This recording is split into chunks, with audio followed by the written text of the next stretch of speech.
Hello, ഇന്നത്തെ ഉച്ചയൂണിൻ്റെ ഒരുക്കങ്ങളൊക്കെ നോക്കുക. അപ്പോൾ ആദ്യം തന്നെ ഇതാ അരി കഴുകി ഇട്ടിട്ടുണ്ട്. അതൊന്ന് തിളച്ച് വന്ന് ഉപ്പും കൂടി ഇട്ടിട്ടുണ്ട്.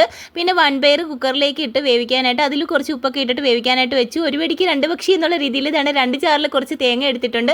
കാരണം എന്ന് വെച്ചാൽ ഒരെണ്ണം ചൂട പീരയ്ക്കും ഒരെണ്ണം മോര് കാച്ചാനുള്ളതാണ്. ആ സമയം കൊണ്ട് അരിയൊക്കെ തിളച്ച് വന്നിട്ട് ഒന്ന് റൈസ് കുക്കറിലൊക്കെ എടുത്ത് വെച്ചിട്ടുണ്ട്.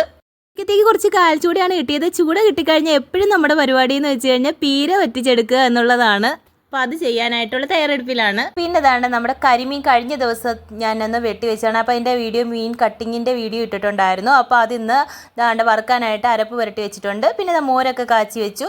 അപ്പോഴത്തേക്കും നമ്മുടെ ചൂടയുടെ അരപ്പൊക്കെ ഒന്ന് തിളച്ച് വറ്റി വന്നുകൊണ്ടിരിക്കുകയാണ്. ആ സമയം കൊണ്ട് ഞാനൊന്ന് കരിമീൻ വറുക്കാനായിട്ട് ഇട്ടിട്ടുണ്ടായിരുന്നു. പിന്നെ വൻപയറൊക്കെ ഒന്ന് മെഴുക്ക് പുരട്ടി മാറ്റി വെച്ചു. കരിമീനൊക്കെ ദാണ്ട് വറുത്ത് കിട്ടിയിട്ടുണ്ട്. പിന്നെ ദാണ്ട് ചൂടപ്പീരയൊക്കെ ഒന്ന് ആയിട്ടുണ്ട്. ചോറൊക്കെ വെന്ത് വന്ന് ചോറ് ഊറ്റിയിട്ടു. പിന്നെ ക്ഷീണം കൊണ്ട് ഒരു ഗ്ലാസ് നാരങ്ങ വെള്ളം അങ്ങ് ഉണ്ടാക്കി കുടിച്ചു. ഉച്ചയൂണ് കെങ്കേമായി. എന്നാൽ ചോറ് കഴിക്കട്ടെ. അപ്പോൾ വീഡിയോ ഇഷ്ടപ്പെട്ടാൽ കൂട്ടാക്കണേ.